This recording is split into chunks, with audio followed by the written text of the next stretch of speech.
Evolution at Work Hardcore 2.0, episode 121 coming your way.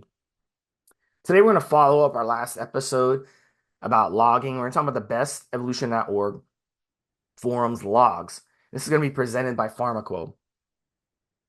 So in this one, we're going to go over 6 of the logs here. So let's get right into it. The first one is actually my log. And we talked about Mobster's log on a previous episode. This time we're going to talk about mine. So you look it up.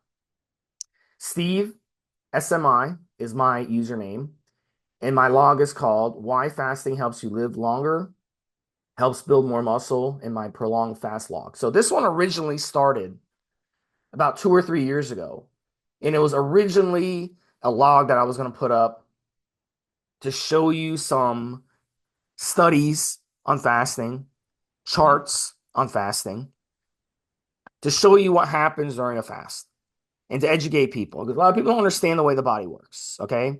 And the reason they don't understand the way the body works is because some people are more vision-oriented. They don't really understand what goes on in the body, and that's okay.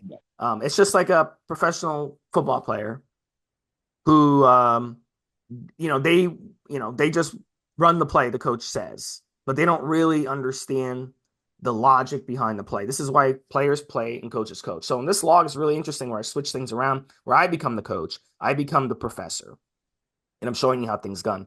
Now around, I'd say less than a year ago, the admins, other moderators came over and they said, Steve, you should change this into a log where you log different fasts throughout the year that you're doing. So I say, you know what? That's a great idea. So it went from being an educational thread to an actual log. So I'm very proud of it. And I've seen a lot of people around the internet and around our forums posting these graphs that I've put up in these studies. And feel free to do that. That's what it's all about. It's about spreading knowledge to educate people on the benefits of fasting and how fasting can benefit you. So recently I did a 5-day fast. And I'll give you an example. I've done several fasts during this log within the past year. And recently I had a 5-day fast where I said, day 1, this is how I felt. Day 2, this is how I felt. Day 3. And I kind of went over why things happen during a fast. Why is it during a fast you get more thirsty and you have to keep drinking water, where it just seems like you can never hydrate. I explain why in the log. So not only do I log what's going on, but I do my best to explain the different things that happen during a fast, the way the body goes from attacking glycogen stores to attacking fat cells.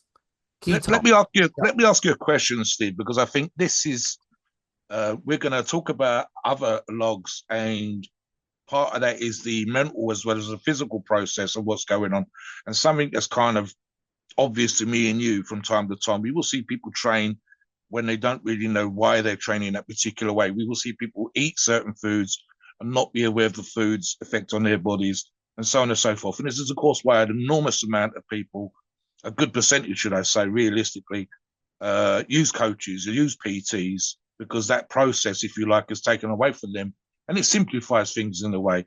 So, for example, just thinking about the water that you just talked about just then, Steve, and this is without me making an observation based on something that I've seen in your log. This is just me thinking, and you and I have talked about the nature start. So we go, sometimes there's an element of the body wanting something in the gut.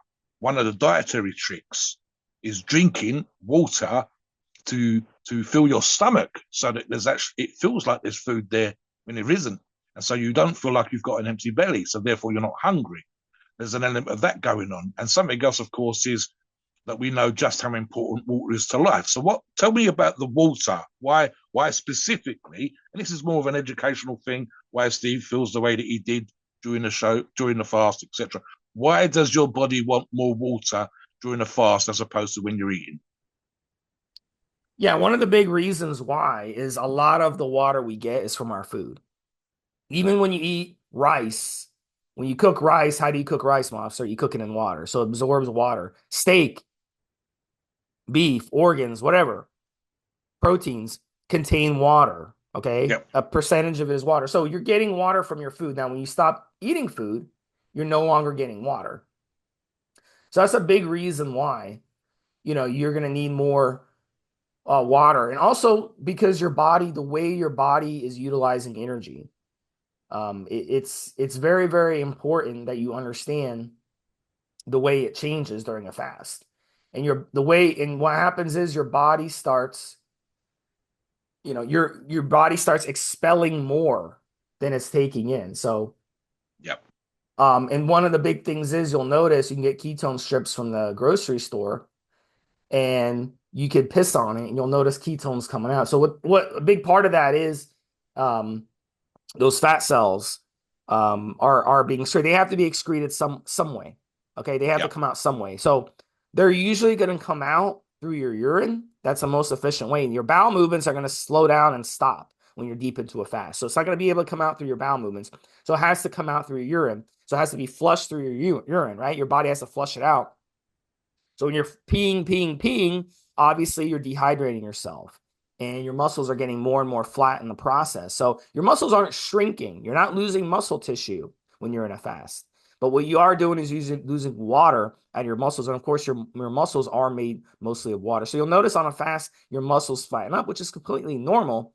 And it's no reason to panic because it will come back once you come Yep. off. Obviously, your muscles Yep. will fill up. So really, when you're fasting, it seems like you've got to drink double what you usually do. So, and the other thing, Mobster, I think a lot of people, especially guys like you, who don't have experience fasting, you guys you're under the wrong impression. You think when you're fasting, you're starving, like, oh my God, I have food. It's the opposite. Because Mm. once you hit day 2, day 3, your appetite's gone. You're gone. You're deep into ketosis. Even the thought of food will make you feel sick. Like I could not even stand the smell of food when I was fasting. It would make me sick to my stomach. All right. So that's the misconception. You don't sit there and starve like, oh my God, I'm starving. I gotta have food. Sometimes you have cravings. That does happen. You'll have cravings for certain things and they'll come and go. But what happens is because your growth hormone is shooting up so much, and your ghrelin typically goes up, goes down, goes up, goes down, goes up, goes down. But things during a fast, it doesn't. What happens is during a fast, your appetite just goes away because you're going in the flight or fight mode, Yep. and your body wants to find food. It doesn't want to eat food. So if you are that like you're like, oh my God, I can't go more than 3 hours without food. That's just an addiction. You're just addicted to food.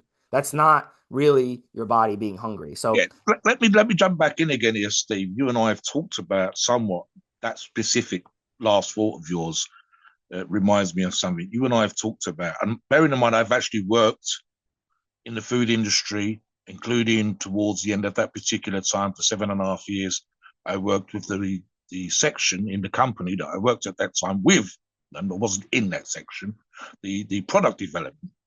And I was aware of things like texture and mouthfeel, uh, producing product to a price point, etc., for different companies, very big supermarkets here in the UK, and so on and so forth. When I had my own supplement company, we went to a food lab where they were doing the flavoring for us, a flavor house with a food lab there on the premises. And so you talked about how difficult it can be make some certain flavors. So there was awareness for me where you and I have talked about food as a reward. We see this with people with their kids in the supermarket. We see this with people when they do certain things. I've even done it with myself, Steve. If I do this number in the gym, I'm going to have this cake. If I do this thing, I'm going to have this tub of ice cream. So one of the things that I like to think about, if I at all thought about fasting for myself, is that ability to control your body.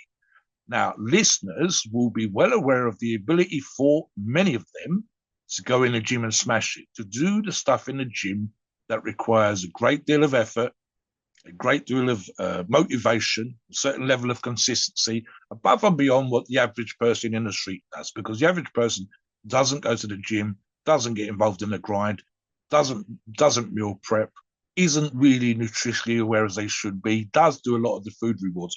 So how much fast of the fasting protocol, Steve, do you feel is almost a I can do this, I have control over my body in a mental thing as well as the obvious physical way?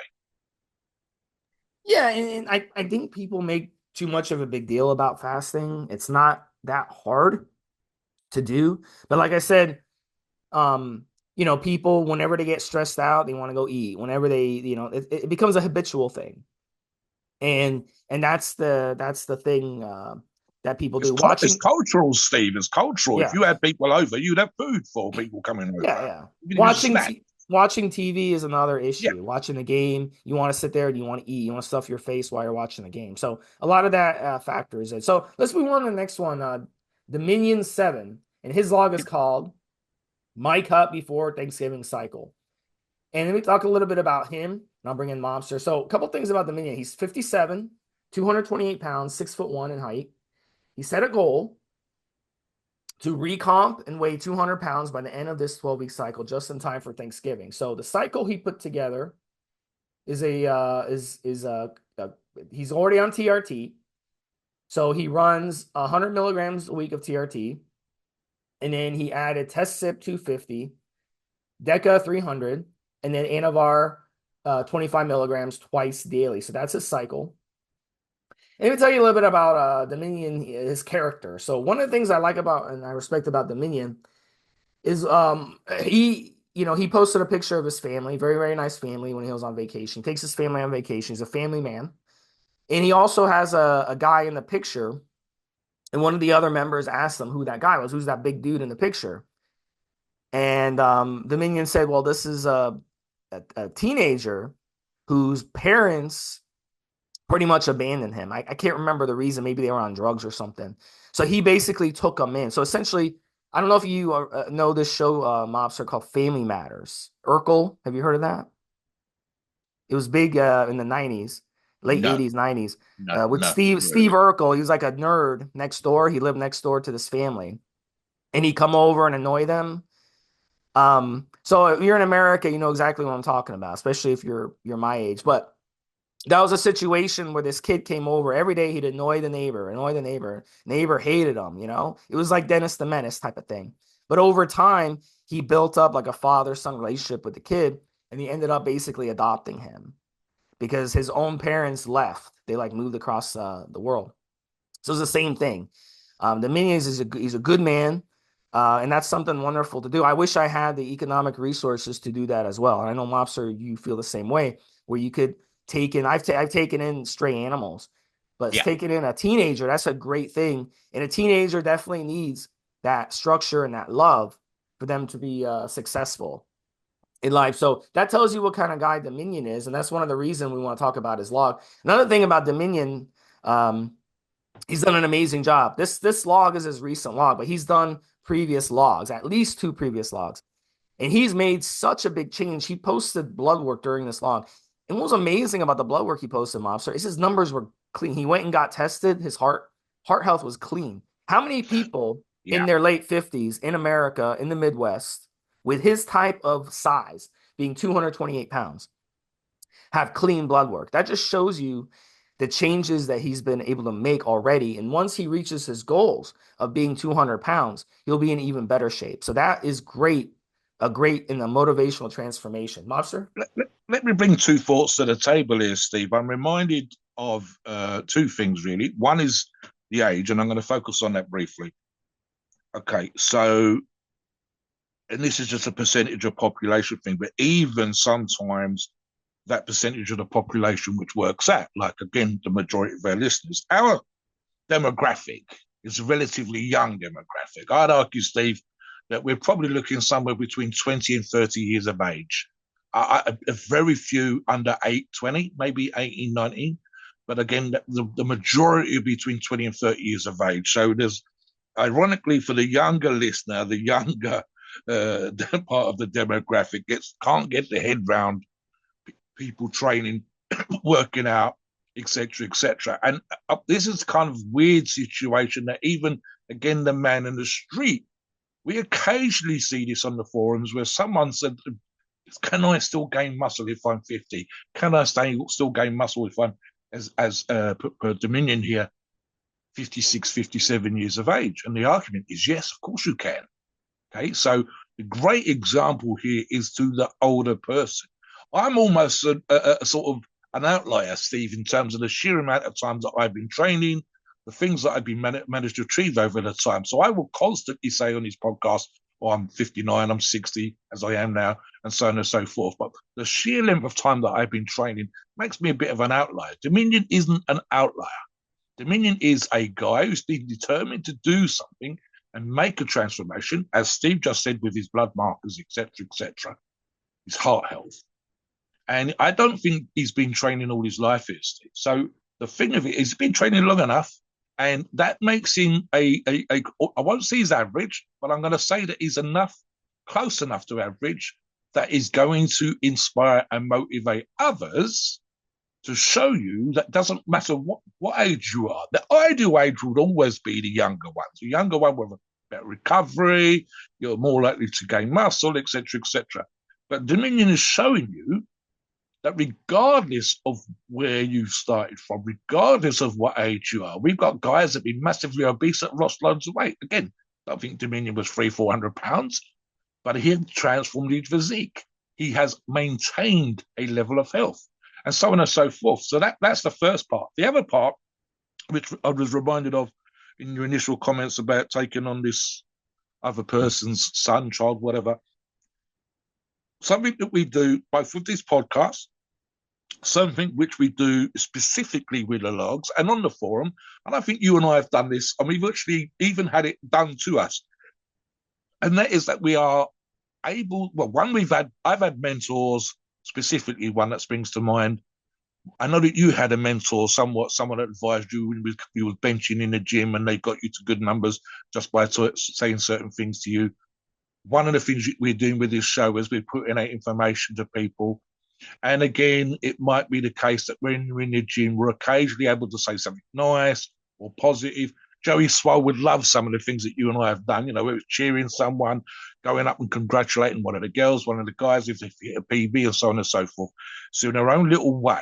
And again, it applies to a lot of the people that are assisting, even if it's only to say well done, on people's logs, including people like Dominion, who probably, because you end up sharing the love.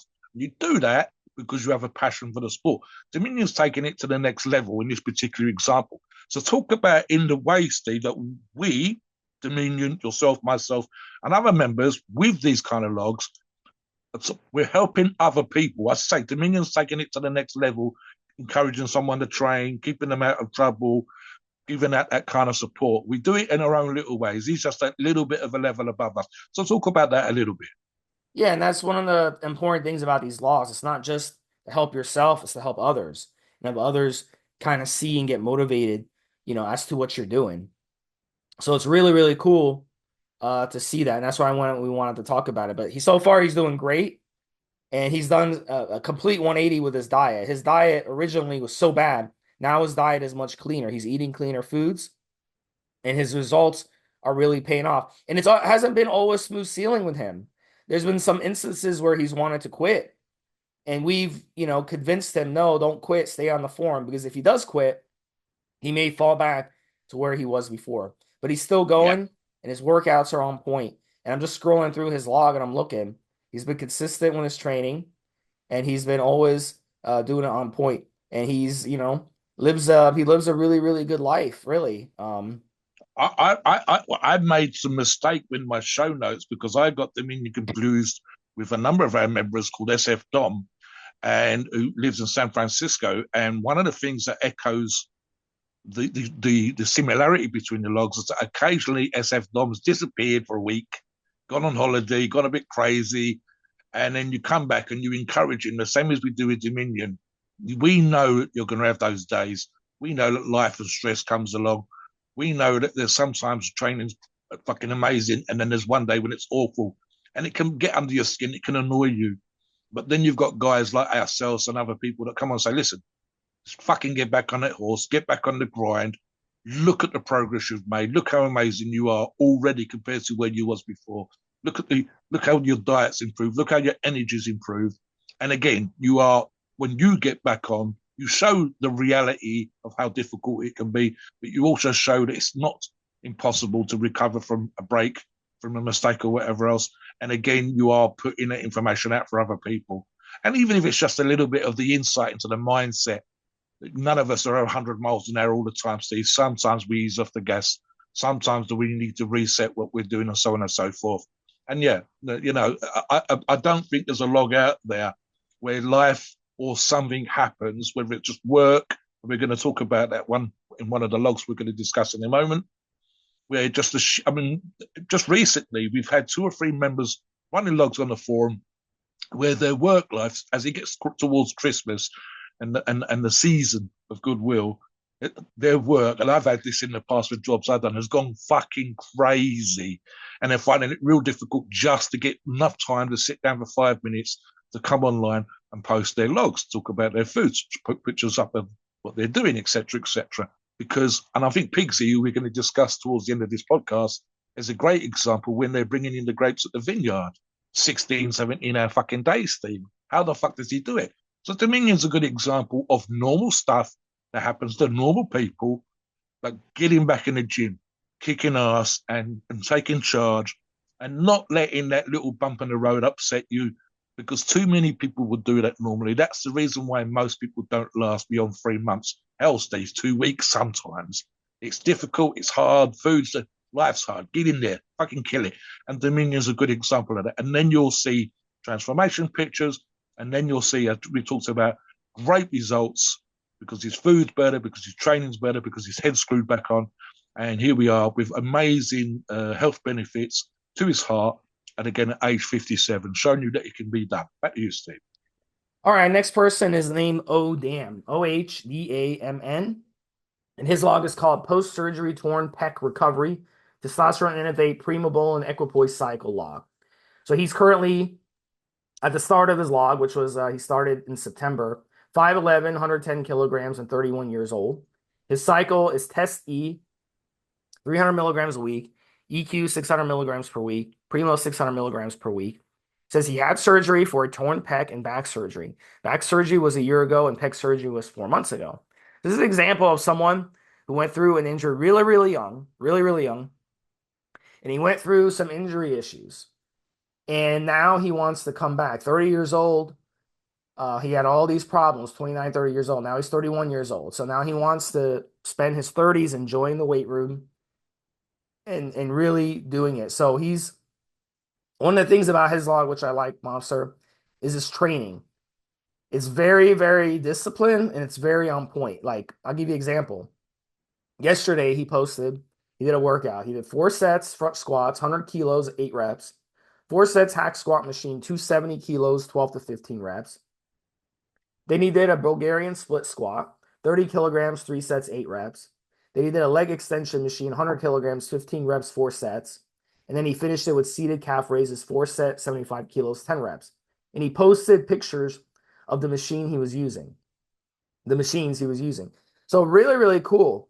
And this is a perfect example of how you can learn from these. This is a really simple leg workout. He didn't go in there and do 20 different exercises like some people do at the gym. Some people go to the gym, they'll do one machine, then they'll do another machine, they'll just keep going around the gym in la la land with no plan. He sticks to 5 workouts for 5 exercises. That's it. And he does them with precision. And it's very, very simple exercises. And this is his strategy. And he looks great. He's got a good physique. He's got abs popping out. He's made some great progress since he started the log back in September. And it's been almost 2 months now. That's when we're doing this. So we expect big things out of him. His log is already up to 31 pages and very, very popular. Another thing he does, Mobster, is cardio. So he does a lot of walking, and he'll go 4 or 5 kilometers, no problem. One of the things he did last night, he posted, he did a 4.37 kilometer walk. 4.3 kilometers is I'd say a little short of 3 miles. So that cardio goes a long way to boosting your heart health. It makes a huge, huge difference, and you burn some extra calories in the process. Mobster?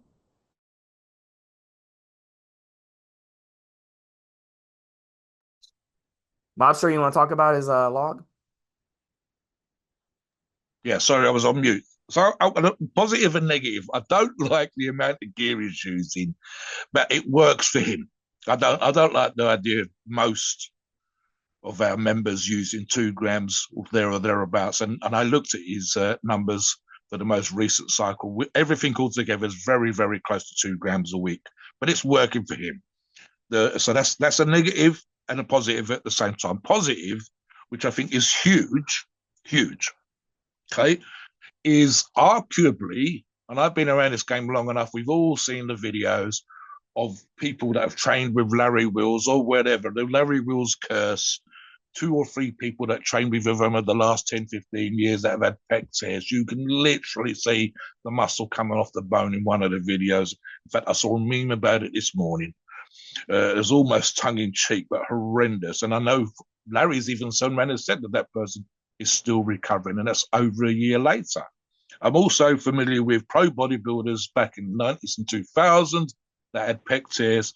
And so I'm thinking here, Steve, because I think the pec tear and at least one other injury, I wrote down big numbers powerlifter because I looked at what he'd done before the injuries, pre-massive injuries, and then recovering slowly but surely. This was just in my little show notes. Here's the thing of it is, this is a massive deal, way more than people think it is, right? I've had little bits and pieces. I've had 16 weeks back out in 2016 for wear and tear where my back was constantly in pain and it was horrendous at the time.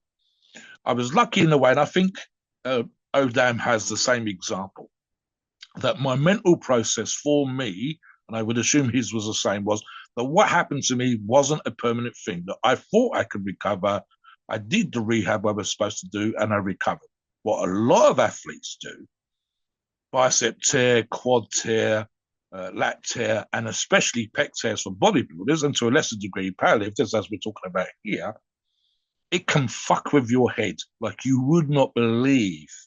If you are an athlete that's on the field, the time out from the game for recovery, the fact that sometimes, and this is especially true of doctors that are not perhaps familiar with the athlete mindset, is they used to say phrases like career-ending injury. And you and I have talked about a couple of really top-class athletes that have come back from quote-unquote career-ending injuries. So the idea is, oh, you're never going to be as strong or as capable or whatever. I'm going to sort of blah, blah, blah, because they seem to forget that the people that are doing some of the stuff that you and I talk about, and I think Odam's a good example of this, is fuck you, doctor. I'm going to recover. I'm going to do every single piece of recovery and rehab and whatever the fuck it takes. If it's hours per day, doing what needs to be done, contrast baths, massaging, deep tissue, this, that, and the other, red light therapy, you fucking name it. I'm going to stretch. I'm going to have fascia stuff done. I'm gonna have make sure that I go to the right surgeon to get things reattached in the proper way. I'm not going to do any training around it. I'm going to let it be completely immobile, and so that it heals properly. And then I'm going to do every single part of rehab that I'm supposed to do, like it's a religious mantra. I'm literally gonna. You told me 6 weeks. I'm going to do 16 weeks, and then slowly but surely, my drive, my motivation, my mindset is sufficient, even in a simplistic way. You don't have to be a fucking genius to do this stuff. You just have to be sort of a fuck you, it's going to get done kind of attitude. And I think Odam's a good example of this, because if you go to the beginning of his log and see the photographs, see the bruising, see the discoloration, see the blood underneath the skin, and then you go to where he is now, is not stupendous, but it's stupendous compared to where he was before. And it's one of those, in a year's time, in 6 months' time, Steve, it would be, I would guarantee that it's going to be 90-95% back to where he was. If he wants to do those kind of numbers again, he's going to make it possible. And that, in again, is a sort of inspiring thing. There's the reason why we're talking about in here, because we've got a number of members. We discussed in another log type podcast, 1 or 2 that we've done recently, where we talked about, oh, this person has to train this way because of a knee injury. This person has to train this way because her shoulders are in pain all the time. And how you work around those things and how you rehab. One of the things I say sometimes is just don't train those goddamn things. Make sure you recover. We got one who plays, I believe, ice hockey, Steve. And I'm like, what the fuck? Why are you always doing Bulgarian squats and split squats? But he's actually been advised by someone specifically to enable him to get back on the ice. to do these particular exercises to strengthen his knee in a particular way without jumping back in too soon so that you could get to recover and so on and so forth. So, yeah, good and bad, Steve. I mean, absolutely anybody that's ever had these quote unquote career ending injuries, and arguably, if you look at the picture photographs, you're like Jesus fucking Christ. It's not the worst I've ever seen, but it's not fucking, it's not nice. It's not a simple you'll be all right sort of thing. just rub some dirt on it. No, it's a big fucking deal, and it's one of those. If it happens to you, the listener, can be incredibly scary. It can be, oh my god, what the fuck am I going to do now? Especially when it just happens, you almost go into shock. You're almost numb. But once you come out of that, once you've been, let me just finish on this particular point because I'm reminded of athletes that I know in World's Strongest Man that have had injuries, and even to a lesser degree would be World's Strongest Man type athletes here in the United Kingdom, specifically with the NHS, and even in America. Sometimes they've had to go to multiple hospitals. If you can move your arm from left to right, you've got function. If you're a bodybuilder, function's great, but you need aesthetics. You need the muscle to look a certain way. It's no good getting on stage with half a pec up stuck in your armpit and the other pec looks magnificent. You're going to get marked down. You just don't have the look that's required to win competitions. For a strength athlete, it's more about function. And the NHS protocol tends to be if you can do the thing, like extend your foot forward for a leg extension type movement, then you have function. And therefore, the priority for you to get a training injury fixed, the tendons reattached to your knee, rewired, immobilized, and recover, isn't a priority. So people have had to go from one hospital to the next just to find someone at the next hospital or the one after that will actually reattach the bicep, actually reattach the pec, even though you can move your arm from A to B, etc., etc. So even in the States where you're paying for it out of medical insurance, you still sometimes need to find a surgeon that's worked with athletes, that's worked with lifters, knows what you're trying to do, knows about the athletic mindset. If they lift themselves, so much the better, because sometimes in those situations, finding someone like that helps with the recovery, helps you get back onto the mend, helps you get back into the gym and so on and so forth. All right. So there's a big lesson there for other listeners that might have this happen to them by looking at his log, Steve. Yeah, so we got to move on to the next one. Next one, we're going to talk about Dirt. That's his name, Dirt. And his log is called My Ongoing Transformation Log. And he's 41 years old. He got up to 143 kilograms fat. And That's well over 300 pounds, Steve. Well over 300 pounds. Yeah, so 143, you multiply by 2.2, so 314 pounds. So 314 pounds fat. He had enough. He decided he wanted to change things. He said he wasn't even able to wipe his own ass anymore. Yeah. So when it gets to that point, things are very, very serious. So he was also dealing with a lot of gut issues. And that happens because a lot of bad food is going to screw up your gut. Obviously, being overweight, having a big gut is going to screw up your gut. That's just not how it is. It's an actual, sorry, Steve, just to interrupt you, it's an actual physical thing. I've got a note here. Hernia for the diaphragm. I actually know someone that's had this, and you get strangulation because of the diaphragm, the lungs, and it can actually pinch that section off. It makes it incredibly difficult for him to eat certain foods, digest certain foods, and so on. Yeah, carry on. So the way he has been able to conquer this and really help with it, you may not ever be able to cure this issue. It's just like Crohn's disease or IBS. You're never going to be able to necessarily cure it, but you can manage it and be able to live a normal life. So one of the things he did was switch to one meal a day, which is called OMAD. Yep. And this went a long way to help his gut health and also help him to lose weight and fat. And he also has done a great job of food prepping, and he's posted pictures of that. So you can go on his log and check out the food prepping he does. So that's gone a long way. So I'll give you an example of one of his workouts he put together. And this is another strategy he's been doing is cardio. So he'll do cardio before his training. Then he'll do 5 sets of training, 1, 2, 3, 4, 5, 6, 7 different sets. 7 different exercises, 5 sets each. So that's a lot. That's a lot, Mobster. And then he'll do more cardio, 20 minutes of cardio. So this is what he's been doing. He's been really going heavy on the volume. And he's been really, really using his workouts to burn a lot of calories. So a workout like that where you're doing 30 minutes of cardio, both pre and post, and you're doing that many sets in between. That's a lot of volume on the body. So he needs to be careful not to injure himself in the process. But that's been his strategy in combining it with food. It's been working out really well for him. Now he's a guy on the forum. He's got a very interesting personality. I think, That's an understatement. I've had to have words with him before. I Outside think, of his training log, Steve, outside of his training log, yeah, he can be a pain in the ass, and I'll talk about that perhaps on another show. In his training log, he's transformed his physique. He's dropped 20 kilos minimum. And I don't mean really, the scale weight is almost silly because that's only 44 pounds. And you think, oh, well, that would only make him like 260, 270. No. If you look at the photographs, it's one of those recompositions as well as the scale going down. So he's a lot more muscular than he used to be. The scale is just one way of measuring the transformation that he's had. Something I want to touch upon here, which is big, because we talked about Crohn's and colitis and these food issues buddies of mine have had, and the use of like MK67 growth hormone boosters and growth hormone in and of itself is helping with these particular individuals and their medical conditions. I've had multiple conversations, and reading Dirt's diary the other day, I'm reminded of this. I've got a local buddy, David Mark Williams, who's got one of these medical issues. And me and him have had multiple conversations about specifics, food studies, changing different foods. One food will work for a week or 2 weeks, and then it won't work.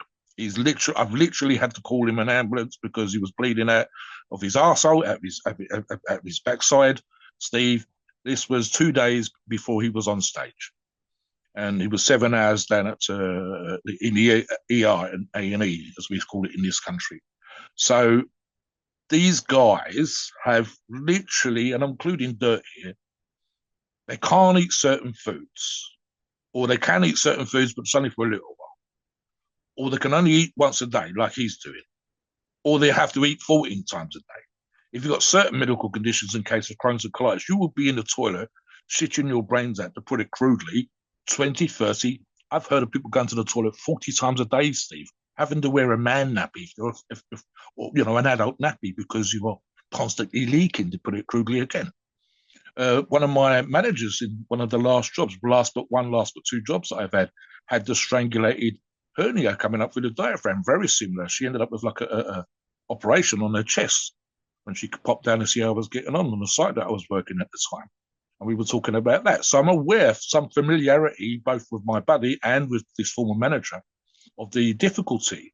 Imagine, listeners, we're not talking about an allergic response to food here. We're talking about literally you can only have potatoes for a week, and then for whatever reason your body says no, or you'll gain weight, you'll put on muscle, you'll lose fat, you'll look great, and then the issue flares up again. Training's going well, but there's a setback. To constantly have to deal with that is it's difficult to imagine, Steve. It might actually explain why sometimes outside of your training log, it's a bit of a dickhead, because if you were putting up with the crap, physical crap that you're having to deal with, but just literally your body doesn't want to respond or won't let this happen, it's going to put you in a pretty shitty mood, let's be honest. So it might explain why he does some of the things that he does. But at the same time, he has transformed his physique. We're not talking about a six-pack here and feathered quads or anything like that, but what we are talking about was a person that was 314 pounds, and I think the 20 kilos is probably more than 20 kilograms. It's more than 44 pounds, but to physically look at him, you're barely able to believe it's the same person. And that's the takeaway. If you didn't see what he was doing off in the odds from, if you just saw what he was doing in his training log, again, as I said with the pec tear in the previous subject, we're talking about someone that has to overcome on a daily basis a hurdle that the rest of us can't imagine. I moan about not being able to have milk or dark chocolate, Steve. That's kind of my limit, or spicy food. The idea that I would only be able to eat potatoes for a day, or I could only have high calorie food, whether I'm hungry or not, because I'm not absorbing all the nutrients from the food. To have that physical difficulty, a literal part of my stomach that's had to be operated on, that limits me and at the same time still make progress. It's inspiring. What do you think on that, Steve? Yeah, and this is how it goes. Everybody has some type of medical issue out there. So instead of feeling sorry for yourself, realize that we're human. We're very a flawed species. A lot of us have had these types of conditions over time. It's been an adaptation or evolution where our certain ethnic background gives us certain disadvantages when it comes to health. And some people are more prone to certain things and some people aren't. So it's very, very important if you're a person that mobster has described who's dealing with a lot of these stomach issues, go and check out his log and see how he's been eating and the things he has done to change himself. Obviously, eating 8 meals a day when you have this type of a stomach issue, whether it be any inflammatory gut issue, is stupid. All right, stupid. You got to stick to 1, maybe 2 meals a day. You got to eat in a time restricted window because the more often you're eating, the more your stomach has to do something. So it's very, very important to, instead of suffering day in and day out and leading a miserable life, as Monster saying, needing to go to the toilet 15, 20 times a day, that's not a life. All right. So you got to do something about it and you got to learn and you got to eliminate. Check out the FODMAP diet, FODMAP. If you're one of these people, it's a very low inflammation diet, and that will help your gut issues. So we got to move on, Mobster. Next one is going to Yeah. be a man by the name of Cool Guy 77711. And his log is called Cool Guy's Testosterone Primabone HGH Growth Cycle Log. So he starts the log. His weight was 88 to 89 kilograms. He's following a 4-week cut to get him ready for a growth phase. He describes his cycle stack as fairly moderate in dosages that's going to change based on what his coach has in store. So he's working with a coach. Yeah. He starts with Sustanon at 300, Primo at 500, Deca at 100, and then he adds growth hormone at 4 IUs with 2 IUs in the morning, 2 IUs at night. And Yeah. he also has 200 milligrams of L-carnitine injected IM, intramuscular. He also is adding supplements, including vitamins as well as metformin and telmisartan. So metformin is an anti-diabetes drug, and Yes. telmisartan is So they're not; those are not supplements. And I made a note of that, Steve. I don't like people describing certain medications, even PEDs, as supplements. I think this is just an observation, and it's something you have to think for the listeners. If you're using drugs, you're using drugs, and you yeah. treat them as drugs, and you think of them as drugs. There's also, and he's actually a good example here, Steve. And I don't think he actually fucking needs it, looking at his physique. But there's an awful lot of people now using anti-diabetic medication to enhance the results that they're getting in the gym, Well, even if they don't have diabetes. Well, we're yeah, getting to that. that's because of his HGH. He's running the HGH a little hot, so he's gonna throw in anti-diabetes A little bit, medication. yeah, yeah, yeah. And then telmisartan is a blood pressure medication that helps his blood pressure. So it's good that he's covering all the bases. We see a lot of people, they run a strong steroid cycle, they use steroids, and they don't take care of their heart. So it's very, very important to keep an eye on Yes. your heart health. His diet, 2,800 as maintenance, and that's before he starts getting his growth phase during the log. And then his current food macros at the start of the log was 230 protein, 323 carbs, and 46 fat. Yeah. And then his current training split that he starts with is Monday legs, Tuesday pull, Wednesday push, Thursday rest, then Friday posterior chain, then Saturday chest delts and arms, and then Sunday he rests. So he does a Thursday, Sunday rest, and he hits it pretty hard in between. So talk a little bit about Cool Guy. It's a very, very really good volume on the training. He's been updating it very constantly, and he's had some really good changes during his log. His log is currently at 28 pages. So by the time you guys probably listen, this is probably going to be at 50, 60 pages and going. So it's a really, really good. I have a lot of respect for his diet and his training in this log mob. So he's very, very consistent. Yeah, look, we've got again a good percentage, as I mentioned at the beginning of the show, of people that are now using apps, online training, and specifically, as appears to be the case here, he's working with a coach.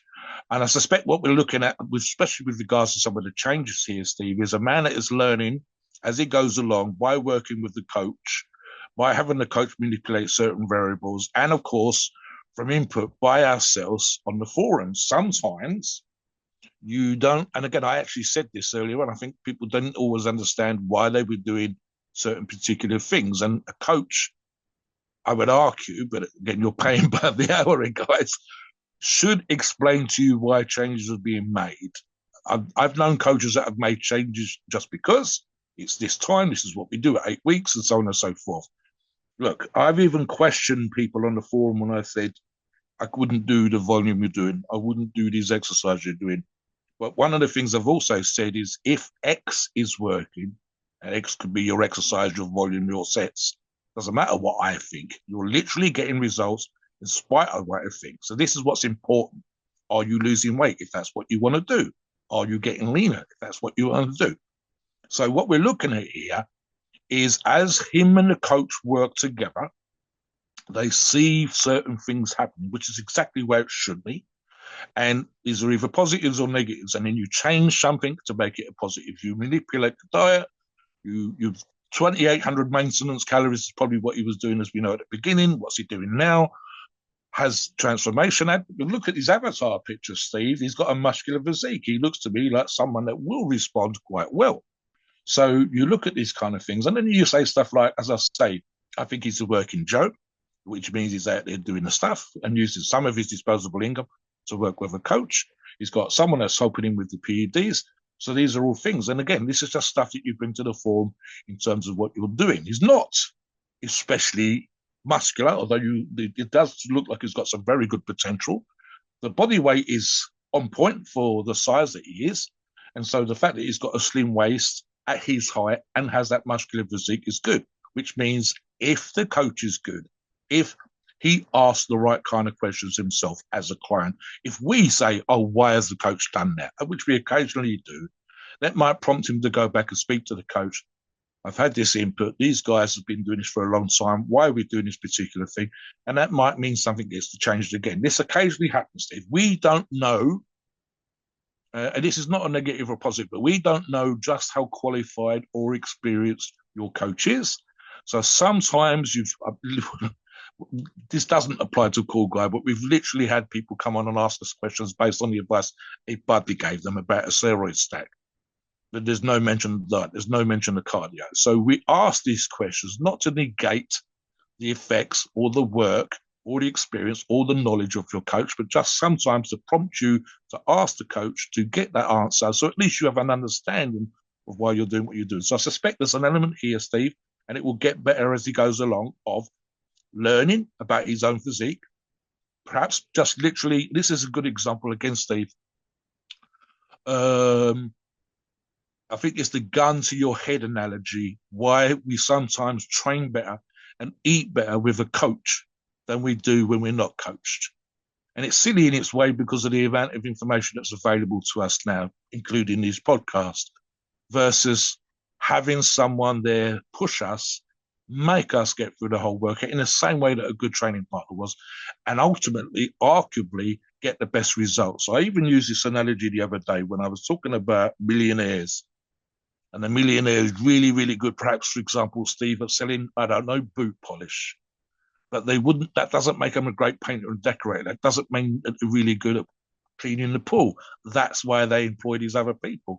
And they employ these other people to make the best use of their time. So sometimes what we're looking at here is having a coach to give us the best level of progress that we can, to be constantly being pushed by someone whose professional job is to push you in the gym, to get the best out of you. And again, good results, because I think that's what we're looking at as well. Showing that if you've got the income, if you've got the wherewithal, you can have someone that takes you to another place. And again, that's what we try to do with these shows. And that's what we try to do if we're on there asking these kind of questions, the same as I've just talked about in your training log. Are you working with a coach? Why? What do you get from them? Why have they changed this? Do you want to go back and talk to them about this particular thing? And again, it's just sometimes because we got that little bit more experience, Yeah. especially collectively, Steve. Yeah. We got to move on. Let's move on to Pigsy. And this is the last log we're going to talk about. And his log is called Road to Stage with Wildcat Log. And I Pigsy, love Pixie, man. He's great. so I'm gonna let you talk about Pigsy. Let me go over Yeah, some of the basic yeah, yeah, stats yeah, yeah. and what has, and I'll let you kind of take over from there. So Pigsy, he's a successful competitive bodybuilder. His Yes. cycle when he first started the slog was HGH, Test E250, Primo 200, MPP 100, and Tren Ace at 100 milligrams. Very well loved in the Aussie community. He's a moderator. He recently became a moderator and he definitely earned it. He inspires everyone on the forum. He Mm, earned second place in the Mystery Universe. His body weight on stage was 105.8 kilograms, which is 233 pounds. And he yep. says he will go back to cruising on 250 milligrams testosterone and 200 milligrams masteron post show. Talk about his family farm in Australia. He works on a grape vineyard. I'll tell you this, farming is one of the most labor intensive jobs, and the fact that Yes. he's able to juggle doing that with his gym grind is quite remarkable. Everything, man. God. There's so much. Right. Has a kick-ass home gym in a barn with some old school, and I mean old school, first or second generation Nautilus equipment. That's number one. And number two, which I've already touched upon, Steve, when the grapes are being harvested, it is a 16 or 17 hour longer. It is the day is as long as it takes to get them fucking grapes in, and it's not done in one day. You've hit a physical wall, so it's multiple days with people helping you, of course, with family members, with staff. But it is a long fucking day. I believe one day was 18 hours. Typical days, I think, when it's around that time, is just, and just this is based on the fact that they all get exhausted, is 16 hours. You've got to get those grapes in because they are ready to be harvested. You don't want to waste any. It is literally, I believe he said something like 3 months of the year covers the other 9 months of the year, meaning the sheer amount of graft, the work that they do at that time is covering the income for the other 9 months. So it is super, super important that you're doing that. He's developed a national standard, arguably looking at him sometimes, he's a better than national standard. It's the Mr. Universe competition in Australia where he lives. The physique is inspiring. Again, this is photographs of him in his home gym. Very rare for you to see him go to a commercial gym. It's literally in a barn with the equipment. It's better than my gym. And I've got a really kick-ass home gym here. Fuck me, I still go to the local gym, but I've got a really kick-ass home gym, and his one's better than mine. I actually like a couple of his pieces. That he manages to find the time to moderate, to support people, to pass this information out. He's not super busy all fucking year, but when he's busy, it's crazy. That he's able to then, at the same time as doing this work, I mean, even on those 16-hour days, Steve, I think he's managed a half hour, 45-minute workout. The man's drive, ability to do these things, to not give a fucking excuse when he's working harder, twice as hard on a 16-hour day as most people are here in the UK, based on an 8-hour day. I've done the kind of work level that he's talking about there. And the idea that I would be, after a 16-hour day, able to go to the gym and work out is even for me back in the day, Steve, at my youngest and most physically capable work-wise, I can't imagine doing that. That he's not coming across as grumpy or tired is a fucking miracle. So he's definitely. I literally wrote all the things that I didn't write much at all, Steve. I literally wrote the following: competes, owns a vineyard, works 16-hour days, solid fella. The solid fella thing is, how the fuck do you remain good natured, helpful, do all the things that he's able to do just on the forum, be involved in trying to sort out things in Australia with the regular group of guys on that section on the forum, still coming over and helping people, including mine and your training logs and some of the other training logs that we've discussed on these shows, and still do the work, do the stuff around his family. He would be an example, seriously, of those kind of, this is a person that if you was to had him in your local community or even at your local gym or something like that, you go, I'm half the man that this person is. So it's amazing. And again, something we touched upon at the beginning of the show, I think applies to Pixie, where just our love for what we do with these shows, with our own training, with any success that you and I have managed to have, inspires us and motivates us to spread that love. And I think Pigs is a very good example of that. What do you think about that sort of thought process there, Steve, with regards to what he's able to put out into the world? Yeah, it is remarkable. He's been able to do so much and help people on the forum. So that's why he became a moderator. He's been going above and beyond the Call of Duty when it comes to that. So look, check out the log. Come and do your own log. Very, very important.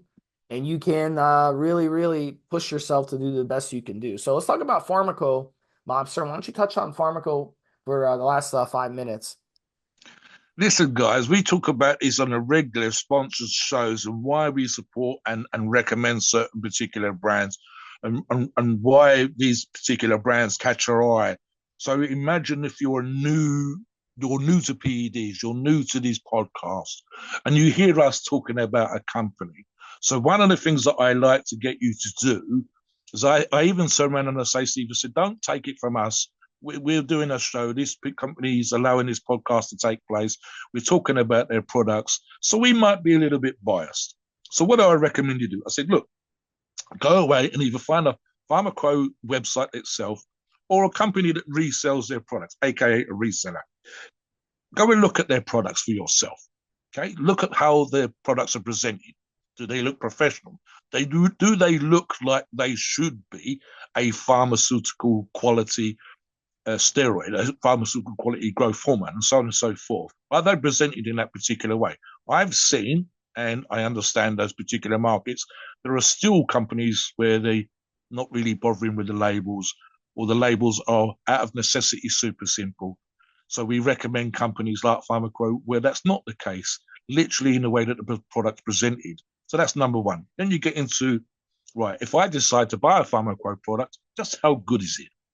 Well, we go, come onto our forums, put Pharmaqo into the search, find logs of people using their products and look at the results. Ignore the training and the diet. Just go to the beginning of the log, end of the log. Did this person run these products for 16 weeks and what were their results? Now you can go back and look at the training and the diet. Did they work hard? Did they eat properly? Did the Pharmaqo products work? Did they, because they wanted to gain muscle? Yes. Did they get lean? Because that's what they wanted to? Yes. And so on. Then we talk about products being tested. We say, we know how that works. You have in-house testing by the company itself, test the products in the lab that they've got on site. Exterior testing, where the product goes from the company, randomly taken from the production line, put into a box, put into an envelope, and sent to a lab outside the company. In other words, testing your own quality control. And then finally, what we call independent testing, third-party testing, where, as we have seen on the forums, someone buys from a reseller of, for example, as we're talking about here, Pharmaqo, and takes that product and at their own expense, not by the company, not by a lab chosen by a company, but by themselves sent to a lab with no input to the company that you're talking about, in this case, it's Pharmaqo, and have the product tested for themselves. No bias whatsoever. No way of sort of moving the test results around the suit or whatever else. And we've seen companies like Pharmaqo be tested third party by members on our forum and have the results come back. And to date, and the one that you and I talk about all the time, we haven't had anybody fail in that particular regard. The last time a company that we talked about dropped off the radar was literally the moment their product quality dropped, the moment they started letting customers down, they were gone. We didn't want to know. We didn't want to talk about them. And that was because literally we'd seen test results which they weren't sorting out. They weren't dealing with customers for whatever reason. You look, so we go like, and another thing I talk about, Steve, I said, look, if a company, you don't want a company that's big on our forums, you want companies big on all the forums. By us or overnight, we've all got approved sources, we've all got sponsors. So I've even turned around and suggested on occasion, don't just take our word for it again. Go to this place, go to that place, see if they recommend it. If multiple forums across the industry and companies and members of those forums have had products lab tested, and members on those forums and our forums have had the products run as part of a log or training cycle or whatever, and the same company's names come up again and again and again as positive, then you know that this is a good source. It's not a good source because we said so. It's a good source because every fucker says so. So I like these kind of things, Steve, where we see this kind of stuff happen. I mean, look, right, all of the loggers that we're talking about today, and I want to finish on this now, Steve, as well, are running good lab products. Some of those loggers are running Pharmaqo products. Some of our other loggers on the forum are running Pharmaqo products, and you can come on and search for these for yourself and see. You also want to note, as regards the logging part of the podcast, Steve, the difference this seems to make, not just to the person logging what they're doing themselves, but people like you, the listener, that can come on and check them and be inspired by it. You might have a medical issue. You might have had a muscle tear, like a couple of the examples you get. You might be like Pigsy, working 16 fucking hour days, 2 jobs just to pay your mortgage. And your Pigsy shows you that you can still make progress. You can still win competitions. You might be study and science-based like Steve. So come on, check that stuff out. Let us know what you think, guys. We want to hear what your opinions and thoughts are on the products. Please note, we are not doctors and opinions ours. It is our view and based on our experience and views on the topic. A podcast for informational purposes and entertainment only. The freedom of speech and the First Amendment applies.